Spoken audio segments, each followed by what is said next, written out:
Hello అండి. దీపయ్యే ఇంటి వారసురాలని ఎప్పటికీ బయటపడకూడదు. నేనే ఇంటి వారసురాలుగా కొనసాగాలి. నేనే ఈ ఆస్తిని, అంతస్తుని, ఐశ్వర్యాన్ని మొత్తాన్ని అనుభవించాలనుకునే జ్యోత్స్న పారిజాతాన్ని తీసుకుని బయటికి ఎందుకు వెళ్ళిపోయింది? ఏం జరిగిందో చూద్దామా? పదండి మరి.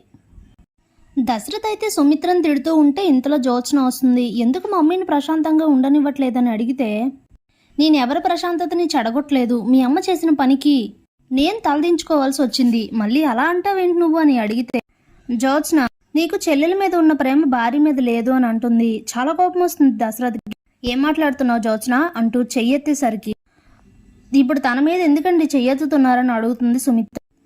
నా మనసులో ఉన్న మాటే తను చెప్పింది అని అంటుంది. నేను నిన్నేం అర్థం చేసుకోలేదు సుమిత్ర అని అంటే, మమ్మీ బాధను అర్థం చేసుకునేవాడు అయితే ఇలా మాట్లాడేవాడు కాదు డాడీ అని అంటుంది జ్యోత్స్న. అంటే పిల్లాపడానికి తాళి తీస్తే చాలా మంచి పని చేసావని చెప్పి మెచ్చుకోవాలా? మైండ్ నుండి మాట్లాడుతున్నావా జ్యోత్స్న అని తిడితే, ఇక సైలెంట్గా చూస్తూ ఉంటారు తల్లి కూతుర్లు. ఇంతలోనే దశరథ్ అయితే, చూడు సుమిత్ర, నువ్వు చేసిన తప్పుకి వెళ్ళి మా చెల్లికి సారీ చెప్పాలి. మా చెల్లి ఒక్కదానికి కాదు, కార్తీక్ దీప ఇద్దరికి కూడా క్షమాపణ చెప్పాలి. అప్పుడే అందరు కోపాలు తగ్గి అందరూ నార్మల్ అవుతారు అనేసరికి ఇద్దరు షాక్ అవుతారు. ఇక జ్యోత్స్న తన మనసులో, అయ్యో డాడీ ఇలాంటి కండిషన్ పెట్టారేంటి? కోపంలో మమ్మీ దీని అంతటికీ కారణం నేను కాదు జ్యోత్స్న అని చెప్పేస్తుందా అని ఆలోచిస్తూ ఉంటుంది. అప్పుడే సుమిత్ర అయితే, ఏంటి సారీ చెప్పాలా? అది జన్మలో జరగదండి. సారీ చెప్పాలి అనే ఆలోచన ఉంటే అసలు ఇదంతా చేసేదాన్నే కాదు, ఆ తాళి తీసేదాన్నే కాదు. నేను చేసిన దాంట్లో తప్పేం లేదు. నా శత్రువైనా ఆ దీప వెళ్ళి నా ఇంట్లో జరగడమా? నెవ్వర్, నేను సారీ చెప్పను అని చెప్పేసి అక్కడి నుంచి వెళ్ళిపోతుంది. ఇక జ్యోత్స్న కూడా అలానే అక్కడి నుండి అయితే వెళ్ళిపోతుంది. దశరథ్ చాలా బాధపడుతూ ఉంటాడు. ఇంతలోనే కార్తీక్ కార్ ఫుల్ టైం చేయించుకొస్తానని బయటకు వెళ్తుంటే తనతో పాటు నేను వస్తానంటూ శివనారాయణ వెళ్తారు. ఇక కారులో వెళ్ళేటప్పుడు ఎక్కడికి సార్ అని అడిగితే, కాంచన దగ్గరికి, నా కూతురు దగ్గరికి, పద వెళ్దాం అని అంటాడు. దాంతో కార్తీక్ అయితే హ్యాపీగా ఫీల్ అవుతాడు. ఇక ఇంటికి తీసుకువెళ్తే ఇంతలోనే కాంచన బాధపడుతూ ఉంటుంది. అప్పుడే శివనారాయణ వెళ్ళేసరికి, రండి నాన్న కూర్చోండి అని అంటుంది. ఏంటమ్మా ఇంకా జరిగిన దాని గురించే బాధపడుతున్నా? ఇలా జరుగుతుందని నేను అనుకోలేదు. నేను ముందుగానే అందరినీ అడిగాను. ఇష్టపడి ఒప్పుకున్న తర్వాతనే నేను ఈ పెళ్లి చేస్తానని మాటిచ్చాను. అలాంటిది చివరి నిమిషంలో ఇలా జరుగుతుందని అనుకోలేదమ్మా. నువ్వేం బాధపడకు అని అయితే చెప్తాడు. అప్పుడే బాధపడకుండా ఎలా ఉంటాను నాన్న, జరిగింది అలాంటిది కదా అని అంటే, కాంచన అయిపోయింది ఏదో అయిపోయింది. తాళి పోతేనేంటి? మీ అమ్మ తాళి నీ కోడలు మెడలో పడింది. నువ్వు సంతోషించు, బాధపడొద్దమ్మా అని అయితే చెప్తాడు. ఇక తర్వాత కాఫీ తాగి అక్కడి నుంచి అయితే శివనారాయణ వెళ్ళిపోతాడు.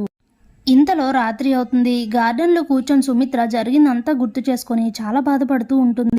నేనేంటి ఇలా చెయ్యడం ఏంటి? జ్యోత్స్న అన్న మాట కోసం జ్యోత్స్న తనపై ఒట్టు పెట్టుకుందని నేను ఇంత దారుణం చేస్తానని అనుకోలేదు. తాళి తీసి ఒక జంట పెళ్ళి ఆపాలని అనుకోవడం ఏంటి? అసలు నాకు తెలియకుండానే ఎంత తప్పు పాపం చేశాను. కానీ ఇప్పుడు నేనేం చెయ్యలేని పరిస్థితుల్లో ఉన్నాను. ఎలా అని చెప్పి ఈ పాపానికి పరిహారం ఏంటి? ఎంతైనా దీప కూడా ఆడపిల్లే. కానీ అలా అని తనని క్షమించలేను. తను చేసింది తప్పే. అలా అని చెప్పి పెళ్ళాపాలనుకోవడం తప్పే కదా. అలా అని దీదంతటికి కారణం జ్యోత్స్న అని ఎవరికీ చెప్పుకోలేను. ఏంటి పరిస్థితి అంటూ బాధపడుతూ ఉంటుంది. బయటకే మాట్లాడుతూ ఉంటుంది. ఇంతలోనే తన వెనక నుండి జ్యోత్స్న అయితే ఈ మాటలు వింటుంది. వెంటనే మేడపైకి వెళ్ళిపోయి పారిజాతాన్ని పిలిచి మాట్లాడుతూ ఉంటుంది. ఎందుకంత టెన్షన్ పడుతున్నావు అని అడిగితే, గ్రాని నాకు అమ్మ మీద చాలా డౌట్గా ఉంది. డాడీ ఈరోజు చాలా మాటలు అనేసరికి ఇంట్లో అందరూ తనపై కోపంగా ఉండేసరికి తనే ఈ గిల్టీ ఫీలింగ్ని మొయ్యలేక ఎక్కడ నేనే ఇదంతా చేశానని చెప్పేస్తుందోనని డౌట్గా ఉంది అంటే, అయ్యయ్యో మరి ఇప్పుడు ఎలాగే అని అంటే, అందుకే ఓ ప్లాన్ చేశాను. నువ్వు నేను ఇద్దరం బయటికి వెళ్దాం. ఒక 10-15 రోజులు ఉన్న తర్వాత వద్దాం. అప్పటికి ఈ కోపాలు తగ్గిపోతాయి. ఒకవేళ లేదు మమ్మీ గనక నేనే ఇదంతా చేశానని చెప్పేసినా కూడా ఇంట్లో నేను ఉండను కాబట్టి ఏ ప్రాబ్లం ఉండదు. కొద్ది రోజుల తర్వాతకి ఆ కోపాలన్నీ ఎలాగో తగ్గుతాయి. ఆ తర్వాత వచ్చి ఏదో ఒకటి చెప్పి సర్ది చెప్పుకోవచ్చు. పదగ్రాని అని చెప్పి ఇద్దరిది లగేజీలు సర్దేసి ఇక శివనారాయణ దగ్గరికి వెళ్ళైతే జ్యోత్స్న చెప్పేస్తుంది, తాత గ్రానీకి తీర్థయాత్రలకు వెళ్ళాలని ఉందంట, అందుకే తనని తిరుపతి తీసుకొని వెళ్తున్నాను అని అంటే, ఇప్పుడు ఇంత సడన్గా ఏంటి జ్యోత్స్న? ఇంట్లో పరిస్థితులు ఏం బాలేదు కదా అని అంటాడు శివనారాయణ. లేదులే తాత, బయటకు వెళ్తేనైనా మనసు ప్రశాంతంగా ఉంటుంది. దీపకి బావకి పెళ్లి జరిగింది. నేను కోరుకున్నది దీప ఏమో నా దగ్గర నుంచి లాక్కుంది, ఆ బాధ నాకు ఉంటుంది కదా, కొంచెం ఇవన్నీ మర్చిపోవాలంటే అలాంటి డివోషనల్ ప్లేస్కి వెళ్తే బెస్ట్ అని అనుకుంటున్నాను. అందుకే గ్రానీ కూడా అడిగింది కాబట్టి ఇద్దరం వెళ్తున్నాం తాత, ప్లీజ్ ఒప్పుకోండి అని అంటే సరే అమ్మ వెళ్ళండి అయితే అని చెప్తారు. ఇక వెంటనే ఇంట్లో ఉన్న వాళ్ళిద్దరికీ కూడా చెప్పేసి అక్కడి నుంచి అయితే వెంటనే బయలుదేరి వెళ్ళిపోతారు. ప్రస్తుతానికైతే మనం సేఫ్ గ్రానీ అని చెప్తుంది జ్యోత్స్న. Thanks for watching.